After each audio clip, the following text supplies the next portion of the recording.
When I saw Pancreas upload this video, I knew I had to find some time in my schedule to check it out, because from the little bit that we did learn about the early days of Warhammer 40k when we were watching Emperor's TTS, it feels like it was kind of the Wild West out there. So in this particular video, I'm hoping to get a little bit more on that and like how we started. Like I loved learning about video game history for that entire reason. It's just really cool to see how things have evolved since then. But of course, before we get into the video, please go and support Pancreas. Link at the very top of the description, like always. Warhammer's getting pretty old. Now, Oh, yeah. I'm sure that there are people that would beat me for saying that, but if I can read correctly, it first came out in 1983 with the very first iteration of Warhammer Fantasy. That's over 40 years old, not the newest thing on the planet. Disco was only just ending its popularity when this thing came out. The very first edition of Warhammer 40,000, meanwhile, was only a few short years after that, coming out in 1987. Not quite as old, but I've known plenty of family members approaching their 40s. At the hip young age of— You know, for whatever reason, I thought that 40k would have come out a little bit later. But I guess timeline-wise, they were both sort of like concurrently running together, but then 40k was starting to do better than fantasy, and that's why we had the end time situation. 26, those people are still old to me, and what is perhaps the most likely to age poorly remark I will ever make.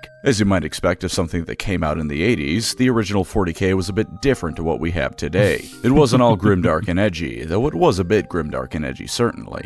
It wasn't all Imperium of Man and Space Marines, although those fellas certainly do feature in the game. It was instead a magical place where Leman Russ, by Space Marine standards, was just a guy. The Eldar would frequently be seen walking around the Imperium and no one would complain, and Space Marines were entire armies of buddy cops beating up cyberpunk street thugs and Warhammer in general takes a lot of ideas from several other series, so I guess we could start to see the formation of the identity of 40k here. But yeah, this does not sound at all like what current day 40k is. hell. Today, let's go on a journey back to this time of wonders, where if you look hard enough, you can start counting the lawsuits of intellectual property infringement. But before we learn about old Warhammer lore, would you like to know where you can go to learn a whole load of other stuff? Because you can do that at Brilliant, the sponsor of this video. Brilliant is the best place to go to learn math, data science, computer science, and so much more. Among a variety of other things, Brilliant is great for setting and achieving lessons as you go. You start with the foundations, and as the lessons and courses you choose go on, you slowly but surely master the topics of your choosing. It doesn't throw you into the deep end, you can work at your pace and learn over time. And if you live a busy life, don't fret one bit. Brilliant is perfectly usable on PC or phone for as long or as little as you have. Got 3 hours and want to learn all you can at once? Then by all means, fire up Brilliant on your home computer and get learning. But if you've only got a few minutes while you're out of home, that's no problem either. There's no homework to worry about turning in late, no teacher that's gonna yell at you for being on your phone in class. Brilliant is perfect on the go or at home for as long or as little as you have. A course that might be interesting to take a look at is programming with Python. Coding's a handy skill to have in an age of computers, and Brilliant has a course ready to help you master it. And as a bit of extra incentive, here's a special offer. Head to brilliant.org/PancreasNoWork/, scan the QR code, or click the link in the description for 20% off their annual plan. That's brilliant.org/PancreasNoWork/, scan the QR code, or click the link below for 20% off their annual plan. You should never stop learning, and with Brilliant, you can learn all the better. Now then, time to kick it old school. Warhammer 40,000 Rogue Trader was released in September of 1987. Wait. Rogue Trader was the very first thing that we ever had for 40k? I did not know that. I still need to get to the Rogue Trader RPG. That is, not even close on the horizon, though. By the gods, there's so many games to play. But while we are going back quite far in time and with a vastly different attitude towards the setting that 40k would become, we can still find ourselves in familiar territory almost immediately. You barely open the book and right away you're hit with the 40k version of Star Wars opening crawl, telling us how the Emperor of Mankind rules a million worlds with his inexhaustible armies, and that you should forget the promise of science and technology. You specifically are worth nothing, you're going to die unmourned, and everything everywhere sucks. The more things change, the more they stay the same, I guess. We'll get right into things from here, but if you would like to read Rogue Trader yourself, and it's a free PDF online, so you might as well skim it, be aware that the rules are constantly spaced out with the lore. If you just want the lore from back then, you'll probably find it annoying, but I find it charming, honestly. Yeah, it's a bit of a pain in the ass for reading things nice and concisely, but it's charming. It's from an age where things weren't optimized to hell and back to flood your brain with dopamine, and all the more special for it. Honestly, yeah. I think it's gotten better more recently here on YouTube, but there was certainly a time where all the content was basically just a copy of Mr. Beast. And even the editing style for content outside of that was just a dopamine rush. Constant edits, lots of memes thrown into your face. It's just way too much. It gave me a headache whenever I watch those kind of videos. That's why I appreciate Pancreas's editing here. It's like super minimal. We're just really getting to the meat and potatoes of things. It's just a lot more chill. And that's also how I style my content. Like, I barely do any editing on these, just to give a more genuine experience, I suppose. At least that's my intent. Not really sure how it comes off. Let's start off with the stars of the show, though in Rogue Trader they do have to share the spotlight. I think the best way to start this is to throw some cold water in your face immediately. You know how in 40k AI is considered evil and completely flies in the face of not only the Mechanicus but the Imperium as a whole? Well, to quote Rogue Trader verbatim, robots are a part of everyday life in human and alien society. Most of them are just toys or industrial equipment, stuff to make society go a bit easier and deal with some hard labor humans can't do so well. Some of them are war robots, and it's noted specifically that tech priests are constantly trying to make new and improved versions of said war robots. I wonder when the shift to AI being evil within the 40k universe started happening. I'm going to assume it was during the rise of all the AI stuff here in real life. Either that, or around the time when Terminator came out. I think the funniest thing, though, is that Rogue Trader makes explicit mention of robots being capable of discriminating. I'm sure it means that they can differentiate targets and whatnot, but I really like the idea that the first thing people do in making a war robot is to make it racist. They're not just...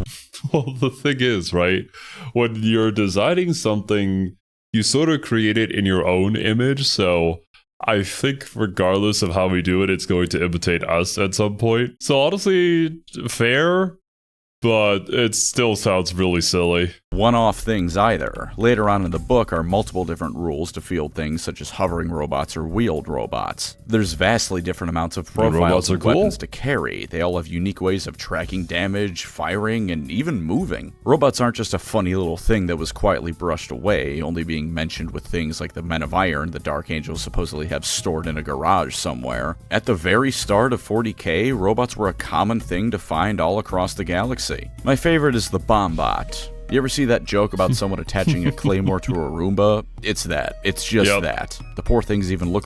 Oh my god. You know, these might be a little bit more tolerable, but I still kind of hate them. I hate this whole concept of the tiny little thing with a bomb attachment running at you. Definitely not a trauma response from a certain game that we played on the channel. Ugh. Like R2-D2 a little bit. With that shock out of the way, let's talk some things about mutants to steady. Wait, does that guy have a nose on his forehead and a sideways mouth?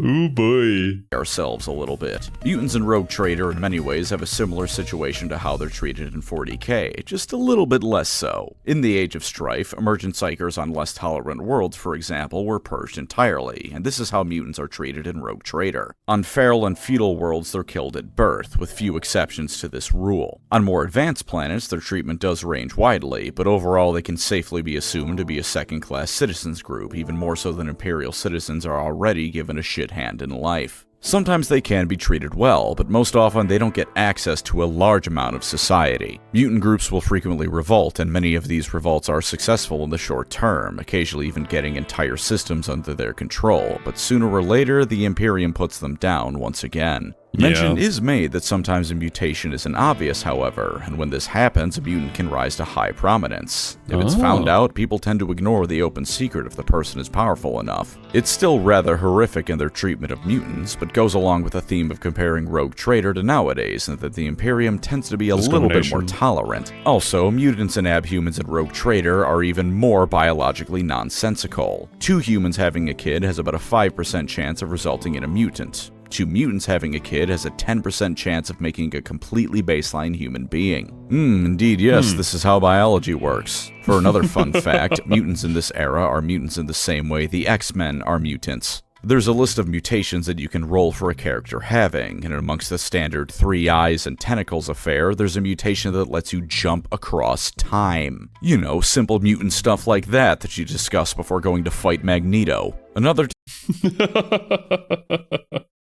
I mean, I'm sure that there's a mutant in the X-Men that could likely do that. We still haven't done a deep dive in the mutants specifically, so... But yeah, I'd have to assume that this idea of mutants and the way they are, the way they're treated and whatnot, is probably an inspiration from the X-Men. Or perhaps there was some other sci-fi series out there that had something similar. Turns the mutant into a walking head. They have no torso and their arms and legs come directly out of their massive head. How much coke do you think early GW writers were railing on a daily basis? This was all in the 80s, so I have to assume a lot. For some more general stuff, the armaments of the Imperium is far more varied than it is nowadays. Yes, mention is occasionally made of feral warlords using bows and arrows and spears, but nothing nowadays is ever properly done with the concept. The closest nowadays is something like those Attilan Rough Rider models that got refreshed a little while back, but even those guys are using power spears or whatever the hell. In Rogue Trader, a handheld crossbow is not an impossibility. Mention is made of them using some super materials so they don't break, but it's just a handheld crossbow.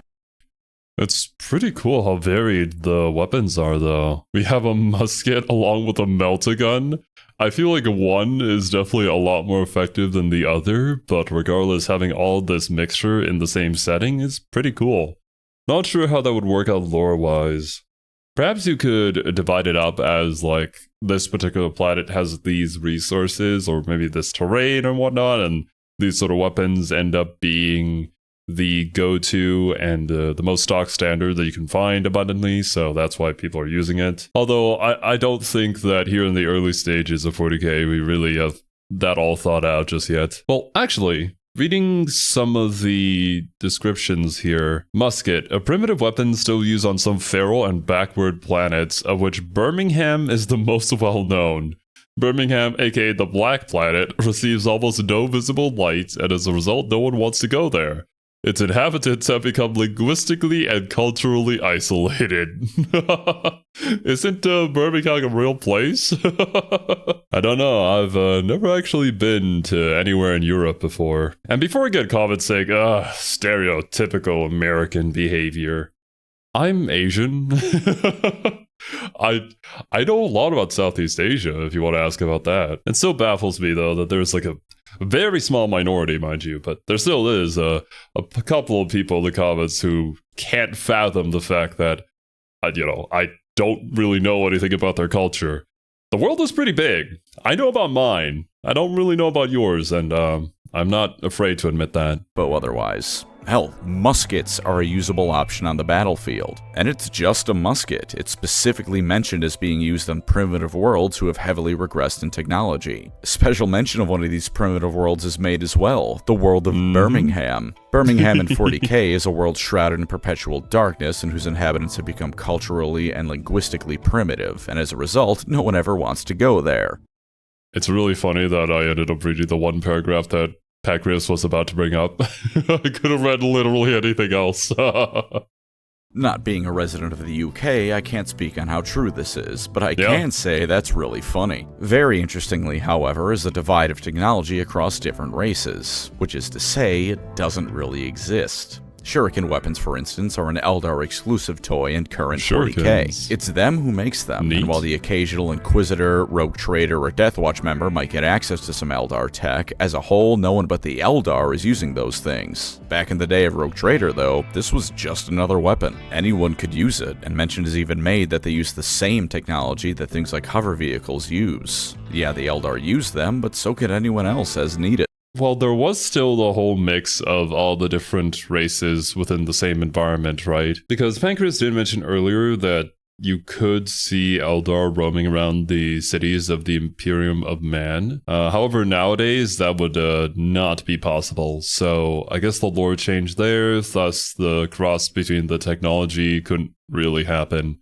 Wouldn't make a whole lot of sense for you to use the blasted Xenoskier, right? That would be heretical. This is then immediately followed by a profile for using a sling as a weapon to chuck grenades, by the way. Because sometimes you have the technology for a grenade, but you don't have the tech for a mortar, so you gotta get creative with hucking explosive death at your enemies.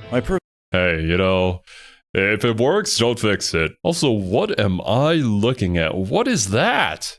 What are those? Are those Tyranids? Personal favorite of all the weapon descriptions is the chainsword, though. Maybe I'm just insane, but the chainsword in modern 40k seems to be an almost sacred thing. It's not given as much prominence as the bolter, or more literally sacred weapons like the Emperor's sword, but using one means you're in a position of power most people can't hope to achieve. Space Marines, of course, are the most common users, but commissars are other frequent wielders of these things, such as Caiaphas Cain himself. Sometimes total nobodies use them, like your Darktide character, but by and large, when I think of a chainsword, I think of someone powerful and up there in the ranks. In Rogue Trader, chainswords are the favorite weapons of pirates, not the Imperium's finest in one way or another. Pirates. Scurvy-ridden people with about 3 biological legs between 5 of them are where you're most likely to find a chainsword wielder at this point in 40k's history. That is a very interesting thing to note. I wonder how that change happened later on then. How did the chainsword, which was seen as a tool for pirates to use, end up becoming so iconic for Warhammer 40k? I mean, the concept itself is really cool and very impractical, but that's 40k as a whole. So what changed? Did they notice the popularity of the weapon? Or just receive feedback on it?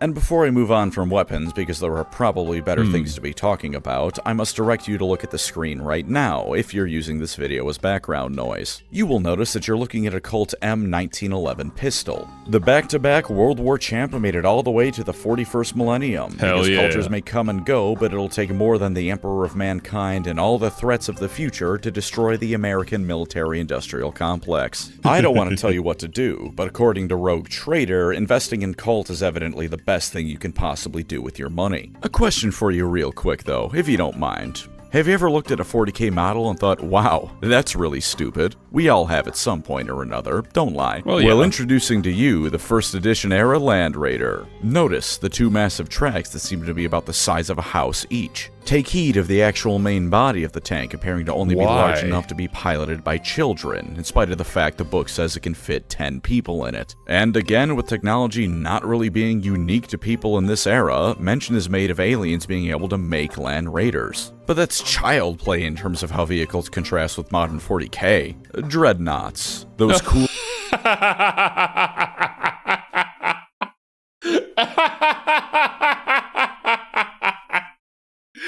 Oh my god, look at them, they're so cute. Oh man. Wow. 40k back in the day was awesome. Walking coffins armed to the teeth that Space Marines entomb their honored dead in. Those battle brothers too far gone for normal service, but still capable of piloting something as a living corpse. They're one of the coolest things in 40k lore, bringing to light the Space Marine monastic culture and how brutal the setting can be. In Rogue Trader, nah, that's just something any old guy can pop in and out of. Yeah, they're still covered in a special amniotic jelly, and yeah, when they get out of the thing, they suffer permanent damage because of how connected they are with the Dreadnought, but there's nothing physically stopping them from getting out beyond that. Dreadnought pilots aren't what's essentially the remains of someone just barely clinging to life, it's just a guy in there. You know Wraith Lords? Well, in Rogue Trader, here's what they are. Look at them! Wow. Look at the coloring. Look at that banner he has on the left here. It's hilarious, man. You can see the words clear as day, Eldar Dreadnought. The big bulbous section in the middle isn't some psychic mumbo-jumbo that stores the soul stone or helps them see the world better. It's a cockpit. You can just pop in and out as needed. That also means that, yes, Dreadnoughts were not exclusive to Space Marines. They were a type of battle armor available to anyone. Formidable and standing apart, yes, but not some sacred machine to store the honored not quite dead in. That said, they were still powerful, respected pieces of hardware even back then. You know what's a bit less venerable? Whipping a 50-mile-an-hour turn onto the battlefield in your Toyota Corolla. But that's what you could do in Rogue Trader. Rules are specifically given to fight with civilian vehicles on the battlefield, because who cares about things like being acceptably armored or properly armed? You've got a Chevy Sonic with bolters strapped to the side. Look, It's armored enough. If you could make it work, it works. Into the thick of battle you go. To continue flip-flopping between things that are the same and things that are different, the Imperium even back then was a massive blob of an empire that by all accounts shouldn't exist. Between communication delays from the massive distance, or just the fact that space is quite big, traversing the galaxy and maintaining an empire should be impossible. But because of the navigators, it is indeed possible for the Imperium of Man to maintain itself, if only barely. And of course, it journeys across the stars using the warp as a method of interstellar travel. Strange and extraordinary creatures live in the warp, and many of them are quite hostile to those of us from the material world. The Astronomicon lights the warp like a lighthouse, and of course once you reach Terra itself, none other than the God Emperor of Mankind sits upon the Golden Throne, powering the Astronomicon and safeguarding humanity as his body rots around him. Technology is barely understood by most, and in this age of the galaxy, the gods are very real, with for instance the blessing of war gods being inscribed on weapons of war. Of note is the fact that these are not gods like Khorne or the Emperor, but unnamed deities the Imperium also prays to. Interesting.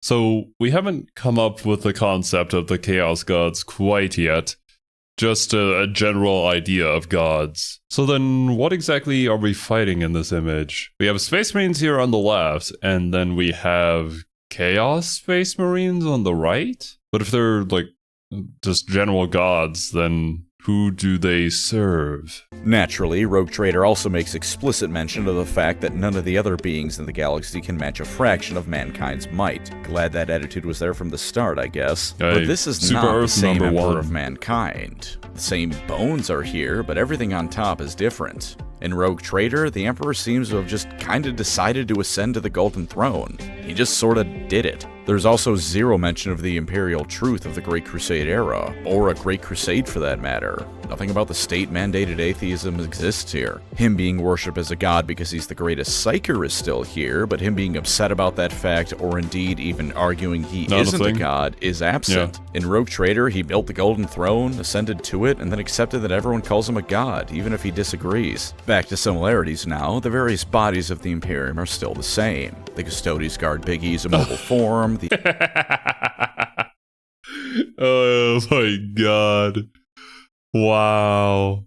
So this is probably what the three Custodes in Emperor's TTS were referencing, right? Oh man, it's been so long I forgot their name. Was it Wamudes? I know there was Cars and AC/DC. Well, I remember the names from JoJo's, obviously, but I forget their Custodes name. But yeah, that's hilarious, man. The Adeptus Mechanicus upkeeps the Sacred Machines, the Administratum sucks ass and can't keep anything straight. Once again, the bones of the future editions of 40k are all here, but they aren't fully formed yet. Oh, also, I called it Terra earlier, but no, it's Earth and Rogue Trader. No fake Latin for you, young Warhammer fan. We're going to be almost reasonable with our names here. Perhaps one of the greatest instances of differentiation between these eras is the poster boys of Warhammer, because back then, it wasn't them being the be-all end-all. In this era of Warhammer, the Space Marines were just one of many different forces the Imperium of Man had to throw at their opponents. So first off, look at this image. Right now, I want you to look at it, especially if you haven't been watching this video. Really drink it in. Do you know who that is without reading the name at the bottom of the image? Why, that's none other than Leman Russ, one of the premier commanders of the Space Wolves. You heard that right, commanders. Not Primarch, just the Marine who was instrumental in founding the Space Wolves as a chapter. This is how different a time it was, folks. All your silly family drama can get bent. We only have Leman Russ, the chapter master, to look to. Similarities still exist, of course. Marines as they are nowadays weren't magically invented in 4th edition or something like that. Their introductory page, for example, ends with massive text that says, "And they shall know no fear," at the bottom of it. While all of them are savage killers, some of them have different attitudes towards others. Some chapters keep their monasteries so hidden that even the Inquisition doesn't know where they're located. Others are basically open to tourists whenever they feel like showing up. They're still the Imperium's rapid strike force, responding quickly to threats as they approach before the Imperial army can be mobilized as the anvil to the Marines' hammer. They've got 1,000 chapters of 1,000 Marines each. New recruits are drawn from savage planets for the most part, such as feral worlds or underhives. Their organizations is still entirely separate from the rest of the Imperiums. Yeah, you know, all this still sounds pretty similar to what we got nowadays. We do have the structure of 40k. We just need to iron out some details here and there to make things a lot more compelling. The boys we know and love nowadays are still very much present this far back. But do you know what they are on a day-to-day basis? Space cops. And before you say, well, that's lame, or you try and dispute me, look at this goddamn picture right now. This is the coolest thing I've ever seen in my life. Bad Boys is blasting across the galaxy as the Emperor's finest descend upon some dude jaywalking to beat his skull in. They even have cool guy sunglasses built into their helmets. Every single Ultramarine in this frame... Wait, actually... Well, yeah, they do kind of look like the cool guy sunglasses. I don't know. This is just so cute and charming to me. Now, don't take that as like an insult to old 40K. I'd always said like a similar thing when it came to older Marvel comics, and people kind of got the wrong idea about that. No, I'm not dissing it. I am just appreciating the era for what it was and the art style that they had back then. Is a loose cannon who doesn't play by the rules, but god damn it, he gets results, so he gets to keep his badge. And if you need further proof, here's this image. The caption for this image is talking about how when the Eye of Terror blinks, the Space Marines descend upon the world shoved back into real space to enact Imperial justice. The Eye of Terror blinking and briefly receding is something that on its own in modern 40k would have radical consequences for almost every faction of the setting, and in here it's just an excuse for the Marines to go beat up people spraying graffiti. Space Marines are equal parts holy warrior monks and riot police, and by god is that fun. Even this early on, they're a separate mystical group of warriors, though in fact, just like nowadays, calling them a singular group is incorrect. But despite all that, they can still be incredibly goofy. You may give us deeply detailed diagrams and explanations of the Space Wolves Fortress Monastery, early GW, but I know what they're doing on a day-to-day basis. They're screaming, "He's reaching!" when an Ogryn walks by on their way to work. For the real main characters of this era, their lore isn't any longer than a lot of the other mentions here. But rogue traders are given a rather glamorous depiction here that out of everything has probably stayed the most consistent throughout 40k's lifespan. They're explorers who chart the farthest regions of space, amassing great... I mean, the concept itself for a rogue trader just makes perfect sense to sort of be present within the 40k universe, as well as just be like a good narrative tool for a lot of stories to be told. Fortunes and their own fiefdoms as reward for their service to the Imperium. They can come from all walks of life as they climb to greatness, with the book mentioning how one rogue trader retired from being a High Lord of Terra to become a space adventurer. But why don't we move on to some new pastures? The Imperium could be discussed for another hour at least, but I think it's time to look outwards in the Milky Way and see what else we have on offer. What other races there are to explore in the wondrous pages of Warhammer 40,000's first edition. Abhumans first, because they're technically still the Imperium. Abhumans have, similarly to rogue traders, remain largely the same. They're mutants, yes, but considered stable on their own subspecies of humanity because they breed no more or less mutations than normal humans do. The Beastmen are here as early as this edition, and Ratlings are called halflings, but otherwise are still the classic GW version of them, aka seemingly designed by someone who hated Bilbo Baggins on a personal level. Ogryns are still fat and stupid morons, but in this case they don't have the lovable teddy bear personalities they're largely known for in modern 40k. They're just big and dumb. And of course, yeah, that makes a lot of sense.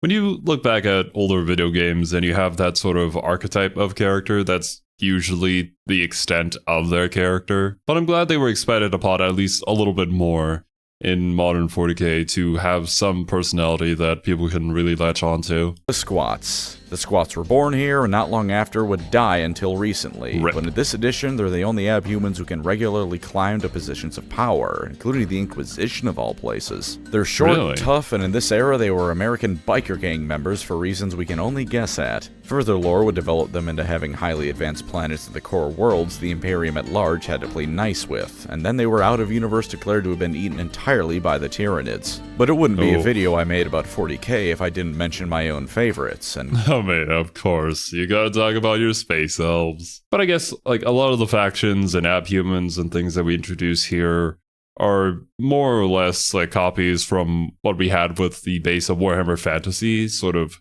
translated over to the 40k setting. So yeah, it makes sense that squats are there, but, well, I guess now they return, so it is what it is. Maybe for the better, though, considering that they sort of got an upgrade to their lore. At least that was my impression I don't think there's a whole lot of lore surrounding them just yet, though. Has been a while, so maybe we got a new book or something. Good lord, are the Eldar vastly different to what they would become. We still have craft worlds in this edition, but beyond that, they're almost unrecognizable other than still being space elves. For example, said craft worlds are a few tens of miles across. In modern 40k, they aren't quite the size of planets, but they're continental at least and are bigger on the inside than the outside. Here, they're big flying saucers where a few thousand Eldar live, tens of thousands at most. They can also freely interbreed with humans, which is most likely because humanity and the Eldar share a common ancestor if you go back far enough. Perhaps even weirder is that not all of them are psychic.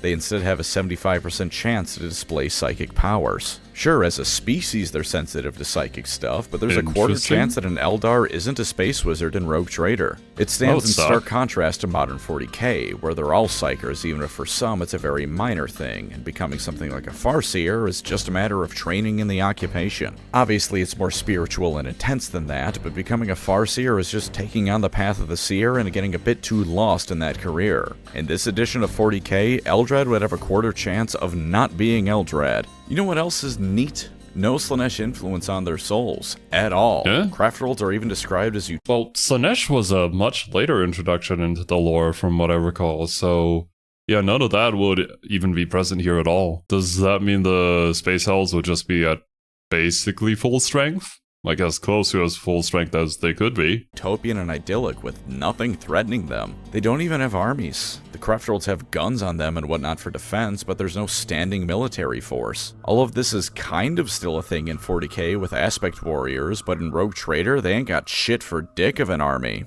They don't really have much of anything. They go around trading with other people across the galaxy, but even that isn't because they need to, it's just something to pass the time. In this way, they're still more advanced than the Imperium, but they keep to Rogue Trader's theme of no one really having outrageously different stuff to one another. And for that matter, I meant what I said at the beginning. For the most part, when these Eldar show up to the Imperium's territory, it's almost like a festival. Yeah, people come out to watch the cool aliens sell their stuff and try and see the race of people that's mostly space wizards. They're largely allowed free reign, and if they're offering any services, they're highly sought after. But even this early on, we're still talking about Warhammer. The Eldar aren't all these peaceful traders floating around the galaxy and quietly selling you fancy jewelry. The Eldar most commonly seen in an interesting role are that of mercenaries and pirates. Much like the Eldar trading in this edition, these groups don't do what they do because they have to. Setting the stage for what would become the fall of the Eldar and the birth of Slaanesh later on, some Eldar get bored of the peaceful but dull life on a craft world.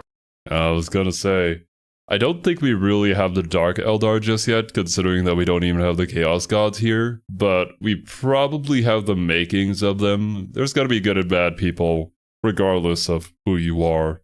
They get very bored of it. And so, some Eldar set out in bands to sell their services to anyone who can meet their price. These Eldar are highly sought after by those who needed their services, but they're greatly feared on top of it. They're viciously competent and incredible fighters, but they're mercenaries to the core. Someone offers them a better payment, they'll happily accept the offer, and if they just show up, everyone on the battlefield will worry what's about to happen. Are they there to offer their services to either side and go with whoever pays more? Has one side already claimed them, and the combatants are only going to find out which side that was when the shooting starts? No one knows. Peaceful planets will turn them away, but again, this is still Warhammer. Peaceful planets are few and far between. Even on those planets, you can probably find someone who wants someone else dead. Pirates, meanwhile, are the precursors of the Dark Eldar. They raid for fun and to assuage their boredom of craft world life, and to make a name for themselves, as many Eldar throughout the galaxy do lay claim to some sort of noble title or whatever. You can hire them as mercenaries, but good luck for after their job is done and they decide they want your stuff too, or they decide to take the payment and then shoot you immediately anyways, because who gives a shit? There's no real reason to it, nothing beyond some fun at your expense. They're outcast by their craft world brethren, so you can't hunt them down based on where they live. You can only defend yourself and pray they leave you alone. There are a few more similarities, though. They use warp gates as their primary method of transportation across the galaxy, as their ships and craft worlds don't have FTL travel. This is still using the warp, which in modern 40k is a huge no-no for the Eldar, but it's also clearly a precursor to the webway. They're also an insular and mystic society in the Rogue Trader, very secretive to outsiders. Most Eldar just enjoy craft world life, and the pirates and whatnot are still fairly tight-lipped about what they're doing or where they make their homes. As an aside, the odds of an Eldar carrying a shuriken weapon aren't all that high. Higher than other races, sure, but it's only about a 60% chance as opposed to modern Eldar, which sees entire units only armed with shuriken catapults. They're weird, they're the ancestors of the modern Eldar, and while I do have to admit I prefer modern Eldar over Rogue Trader era Eldar, it would still be cool to see a subsect of them continuing on Rogue Trader traditions. This would ideally be done with Corsairs, but that would mean more Eldar lore, and that isn't happening. Although on that... Yeah, we can't possibly give them more lore. That would be illegal. We should just print out more books about the Imperium. Very topic, Iriel's Eldritch Raiders are mentioned here, so once again, the slightest bit of narrative connecting tissue remains. Let's get away from the pointy-eared pansies, though, because the boys are here as well. A long time ago, though no one quite knows when, mankind and orc-kind met each other. They took one look at the other and decided they weren't fans of what they saw, so they started beating the snot out of each other. This has continued on ever since, with no signs of stopping. Okay, so modern day 40k orcs are basically just like fungus, right? There's spores. And they're also psychic as long as they all collectively believe in something strongly enough, then they can basically do whatever they want to. But I'm going to assume that this first edition of orcs was very much just like an alien race that we just so happened upon, and now we're at war with them. The basic appearance of the orcs as the hunchbacked, tusked, Cro-Magnon skulled fellows was still around even this early on. Them constantly beating each other up for no other reason than to fight was also here, as is orc space not really being one empire, but rather 1,000 different warlords all vying for dominance. They do appear to be rather crueler here, I will say, and much less attention is given to making them appear like silly Cockney football hooligans. It's still kind of there. Rogue Trader does make specific mention of the greenskins often ignoring a commander's orders to wear a proper uniform in favor of the traditional red garb, but at least in the earliest version of 40k, the orcs might be the only things less goofy than their modern counterparts. And one highly intriguing, shall we say, point of contention comes from the Gretchen. Gretchen and Rogue Trader are still the expendable meat shields and laborers of the orcs. That's still here,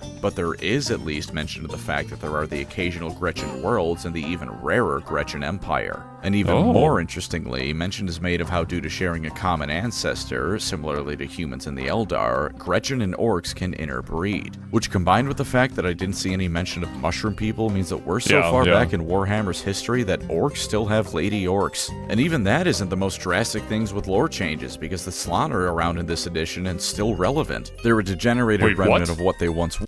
Yo, my boys. Of course they'd be here. That was just something that I asked back when we were learning about the whole timeline of 40k, which was a very long time ago now that I think about it. But in those explanation videos, we had used like images of the Slann in place of the old ones, because yeah, that's kind of the closest image that you can get. And I suppose here in the first edition of 40k, they were quite literally that. Rather than being the servants of the old ones, and while they are still frog people, you can see that they aren't the fat toads they are nowadays. Also, them being degenerated remnants is a bit of an up-in-the-air sort of thing. They're a cross between the modern-day Slann and the modern-day old ones, if anything.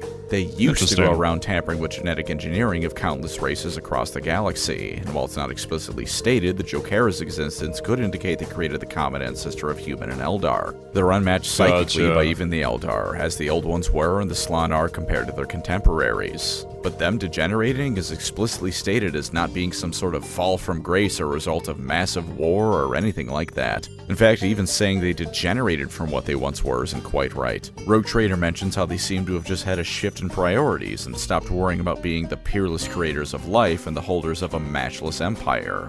Now, they instead seem to watch and listen. Similar to the Eldar of this era, they trade not out of necessity, though in the Slann's case, it seems to be because they're watching any buyers for some unknown purpose. Their warriors, called Braves, fight with purpose and seem to accept and even enjoy the idea of dying in battle, but the reasons for that vary from a mystic goal that no one can understand to they just felt like dying in battle today. They're just the lizardmen.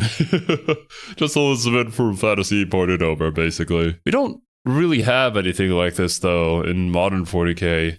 Although, I would assume there's probably some sort of abhumans out there that are lizard-like. Very weird, as is much in this book. Also, since I mentioned them, the Jokero are here. I don't think they've changed at all since first edition Warhammer. They were funny monkeys then, they're funny monkeys now. I recall asking that when we were learning about them in Emperor's TTS, that they were just funny monkeys who are really good with technology. Obviously, there's a lot more lore behind them now, I think, but that's what the gist and what I remember of them. Sometimes you don't need to update a concept, because how can you improve upon perfection? And the last big name faction you'd recognize as still being around is none other than the Tyranids. Much like the Slann and everything else, they have some things that are recognizable and have largely stayed the same, and other things that are completely off the rails compared to nowadays. They roam space in vast hive fleets that devour entire worlds whole, leaving it as nothing but a barren rock when they leave. All their tech is biological in nature, with specialized beings for different purposes. And they're led by creatures that are always psychic in nature and direct the hive through these powers. But beyond that, they start varying wildly. There's no indication, for instance, that the Tyranids come from outside the galaxy. No one knows how many they are as they travel across the galaxy, but there's no real signs they come from outside the Milky Way. Yeah, from what I'm assuming Pancreas is about to explain here is that they're probably just like an alien race that we thought of as like a cool idea to have in this whole universal war. I wonder if they're also divided into like different factions controlled by different hive minds, because I think nowadays there seems to be like one central hive mind far into the reaches of the galaxy, or I guess the universe I should say, but we don't really know too much about it.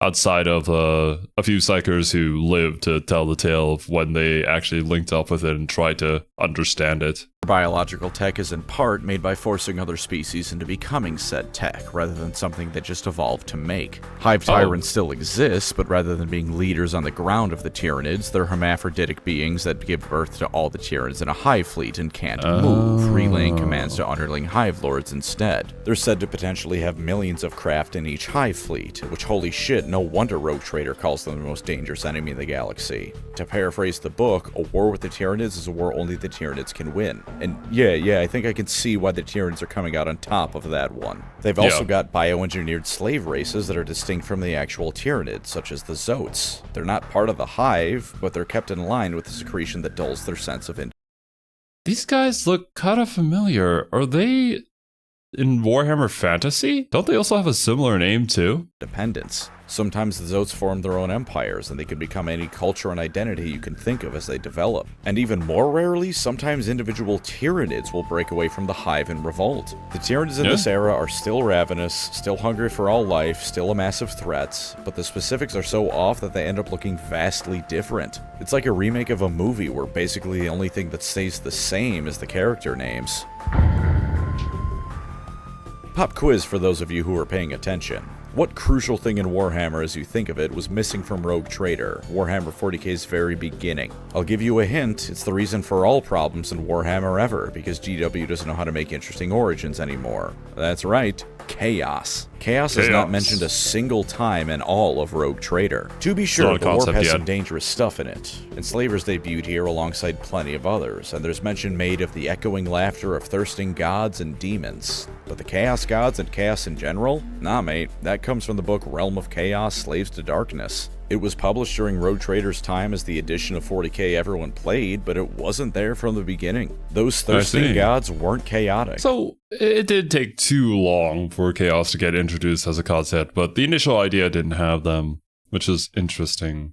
So like what was roaming around in the warp then? I guess the book is trying to further explain that, and that's why we now have the concept of chaos. And in fact, with how Rogue Trader has the original 40k title crawl, it's not at all incorrect to assume that at least some of them are prayed to by mankind in addition to Big E. He is, according to the literal first piece of 40k lore ever written, the master of mankind by the will of the gods, and none of them are named Khorne, Nurgle, Tzeentch, or Slaanesh. And on a very related note, there's no Horus Heresy either. Sure, it was briefly mentioned when Adeptus Titanicus was first released, and Slaves to Darkness did flesh it out a bit more with details that have stuck around to this day, such as the Dropside Massacre. But purely looking at the original book, it isn't here. There are no Primarchs, there was no massive conflict that amounted to siblings having a pissing match. There was just Leman Russ and his silly Wat Tambor face mask thing. I wonder if any of the other Primarchs were there and they sort of got promoted to being Primarchs after being like commanders of their own. Well, actually, do we even have different chapters here? Or are we all just collectively Space Marines? I think we mentioned that earlier, right? That there were like sanctums that even the Inquisition didn't know of. But maybe we weren't specifically categorized as chapters and whatnot. Because that would have to come after the Horus Heresy, I think. Since the Codex Astartes was the thing that instructed people to separate into chapters, yeah? Then yeah, I'm gonna assume that there wasn't really any named Primarchs just yet who weren't Primarchs yet, but I guess Lehman Russ was here. We didn't even have the Necrons either. Not a mention. Yeah, that's this right. was during a time when robots were everywhere. The closest thing to that was the Chaos Androids, which while they did come out during Rogue Trader's lifespan, they still weren't a part of the original book. And while they're almost certainly the precursors of the Necrons, just look at what a Chaos Android looks like for proof. Yeah, Chaos 100%. Android is about as far from what the Necrons are while still being robotic as you can possibly get. No Tau, no Dark Eldar, no Chaos Space Marines. All of these things and more that would be considered essential to Warhammer's identity just aren't here. And there's endless more strangeness to be found if you look for it. The Imperium in some ways, for example, is more brutal than it is nowadays. Invading a planet held by the Eye of Terror is the kind of thing no one would support, even if it did temporarily recede. Off the top of my head, the only things I can think of that are still canon like that are the Abyssal Crusade and Luft Huron wanting to invade the Maelstrom. The former was ordered by a follower of Chaos in disguise, and in the latter's case was something that I think Huron was completely out of pocket for wanting done. But in other ways, it's seemingly softer as well. Loss is acceptable, failure is not, is the kind of attitude that flies in the face of the stereotypical attitude of the Imperium nowadays. And I will remind you that it is such a common thing for commissars to execute people that it's a tabletop mechanic, and that's done when they're afraid. Not when they've lost, just become scared. Space Marines get... I see. I'm assuming there's a mechanic where if they do roll poorly and they become afraid, then you can use your commissar to sacrifice one of your units to break them out of that. That's pretty intense, but still very much true to modern 40k as well. Sent on penitent crusades for failure, and the Sisters of Battle oftentimes join the Repentia for perceived shame. But in Rogue Trader, hey man, did you try your best? Well, then don't sweat it. Hit the gym and come back for another go. There's a fairly large section of the book dedicated to just random animals and wildlife as well. They all have stats and brief lore blurbs telling you what they're all about. This is where we find gene stealers. They weren't Tyranids at this point, they were just a species of alien from a specific moon that had spread throughout space. Them implanting genes and eventually becoming very close to looking totally human is still here, but the book says they're closer to vampires, and yeah, that's an apt description from what's in the pages. Yeah. Everything is like this. The Dark Age of technology is still... Okay, that's really cool. This is something I was talking about way back when we started learning about Warhammer, that I'd love to have like a separate book or whatever to just go through all the different like Xenos species that could be out there to really expand upon the world. Obviously, they wouldn't really mean too much to any particular story in general, but it's a cool thing to have, I think. And it would make the whole setting feel so much more alive that there's so many different moving parts to it. Now, obviously, that sort of venture might not be for everybody, but personally, I find that sort of stuff fascinating. Still here, and in fact, it's almost completely unchanged. Even in Rogue Trader, they call it in reality a golden age of technology, only viewed as dark in hindsight by people who treat technology with fear and religious reverence. The rules could be talked about for hours on their own, to hell with the actual lore. Here's a Chaos Lord stat line from current Warhammer. It's got 6 base stats, and the stats for using weapons below. Here is a stat line from Rogue Trader. What the hell? Look at that absolute brick of a unit datasheet. Now, in fairness, this hasn't been trimmed down as much as you might think. While I've heard arguments about strength being weapon-specific nowadays, ruining some complexity of the game, it is still around. The same for things like ballistic and weapon skill. An initiative does still show up every now and again, even if not in normal 40k. For example, it's still a stat in the Horus Heresy in the Old World games. But Int, WP, and CL, those stand for intelligence, willpower, and coolness. How cool of a dude you were was a stat in Rogue Trader, everyone. Although in actuality, it's just a model's ability to stay cool under pressure, as it were. Oh, okay. I was like, the level of cool that your character has can benefit you in battle. That'd be awesome, actually. I wouldn't mind that. 3 stats were removed for simplification and rolled into leadership, but in this case I think that's entirely warranted. As you can see in the image, all 4 of those mental stats are the exact same, and for almost every single unit this was the case. Moving robots, meanwhile, was a special kind of hell, because why would you make using robots in your science fiction game a fun thing to do? To move them, you had to write down how they were going to move on the next turn in advance.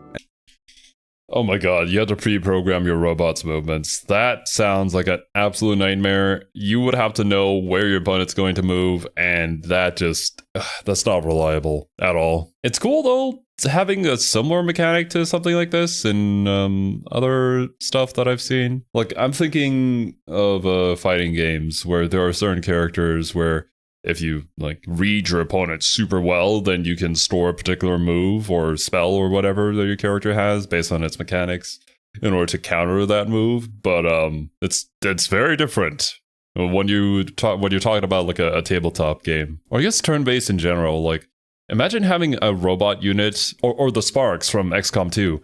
Imagine if you could only move them by telling them where to go and what to do a turn before they could actually do it. But then the alien that they were trying to shoot just moves out of the way. So what then?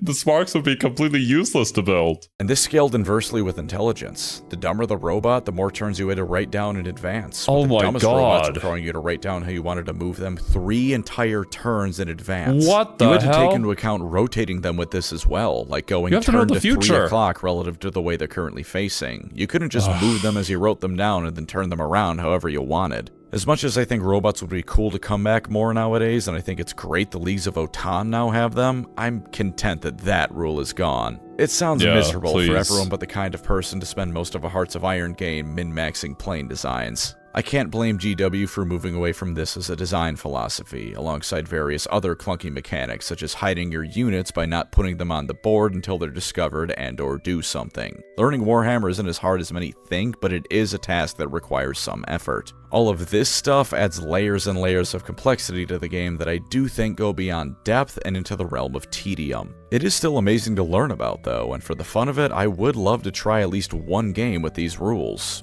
Who knows, maybe I'd love it. For all I just made fun of those kinds of people, I do love me a good 8-hour Europa Universalis game every now and again. But the most interesting thing to me to look at is how Warhammer 40k itself was viewed, because it isn't a war game, it isn't a role-playing game, it's both. We have point values here, and we have scenarios for armies clashing in epic battles. But there's also an extensive section on running campaigns, which almost immediately mentions how a GM is required to run one and how they should work on creating a plot for the entire experience. Soldiers taking wounds and becoming injured, or even dying between missions, narratives changing based on the outcome of a battle. These are all things that Rogue Trader had and more. You know, I mean, I don't know exactly, but I'm fairly certain that we do have something like this nowadays, no? Like a Rogue Trader book for a GM to dictate an entire campaign using? Like, it's GW, this is kind of their thing. Obviously, they would have something like that. Massive Animal list I mentioned, they have rules for horses, which include informing the GM to look at a vehicle they might be pulling and decide whether or not it's a reasonable assumption that they can pull it. An official Warhammer rulebook is telling you to decide whether or not a model can be played in a certain way based on how you eyeball it. And then immediately afterwards, they mention how only specially trained warhorses can attack, and the GM should think carefully about including such creatures as an option for the players. This isn't what you see in a competitive war game with metas and army win rates. This is the kind of thing you see when you're creating a narrative with friends in your basement D&D. with some beer and pretzels to go along with it. And god damn it, it's amazing for that. There's countless more examples of things being described, rules statted out, and then given options for how players might come across them in their games like it's a D&D encounter. This isn't a war game, this is a role-playing game for someone who's willing to keep track of 30 plus different player characters at the same time.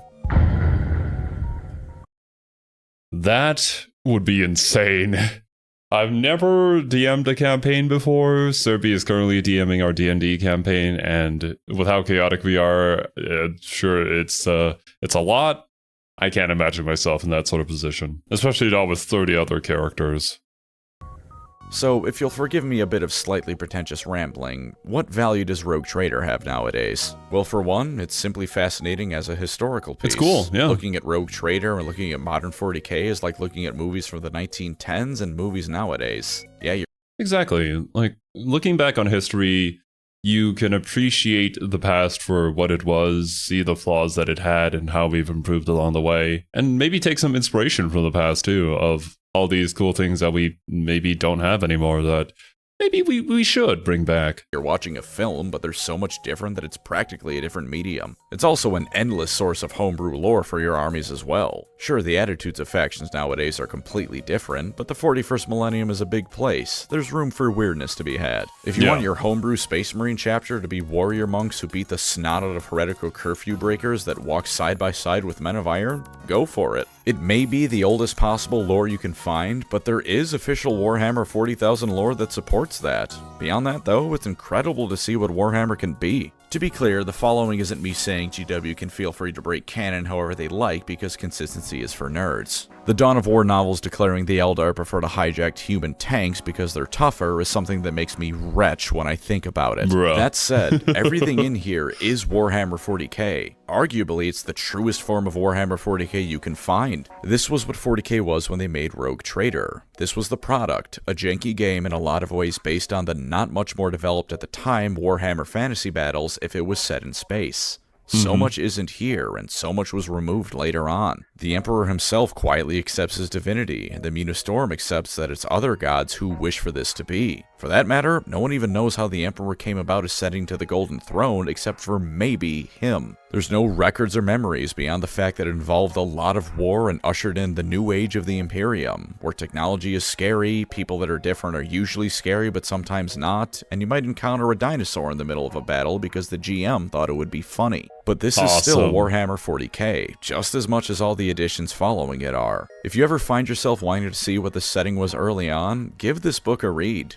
You can find it as a PDF online. All it'll take is time to see what this hobby we enjoy once was. From robots to crotalids to rules for determining how much health a door has, this is where the grim darkness of the 41st millennium began. And despite how much has changed, how unrecognizable it is compared to 10th edition 40 years later, Rogue Trader is, in my humble opinion, still one of the greatest pieces of 40k media ever written. Thank you as always to my wonderful channel members. You are the Warhammer 40,000 Rogue Trader to my Warhammer 40,000, a key part of this channel's blood as it continues on into self-destruction. If you'd like to support the channel, feel free to subscribe or become a member. Either way, thank you for watching and take care out there. This isn't White Dwarf. This is an official GW product telling you how to not buy their models and instead how to make something you can legally play out of a fucking deodorant stick. Old GW was like, cool, man. Now they're You can what? They had a guide on this? The modern day GW would 100% make you just buy it. That's awesome. just the man. Okay, you know, that was so much fun. It was really cool to see where everything started. And it's just so charming that we had these ideas and we really liked them, so we all put them together into this one book. And you know, it's just a bunch of nerds who really enjoy the same thing, and they're trying to create this new universe. And you can see the structures of one, just not a whole lot of details really fleshed out just yet. It's a very beautiful beginning to a longer saga that has now become modern day 40k. Plus the amount of details that were put into like the different animals that you could encounter and the different rules and instructing the DM and whatnot. You could tell that there was a lot of thoughtfulness behind it, of an experience that they wanted to give you back then. But yeah, once again, shout out to Pancreas for introducing the first edition of 40k to us.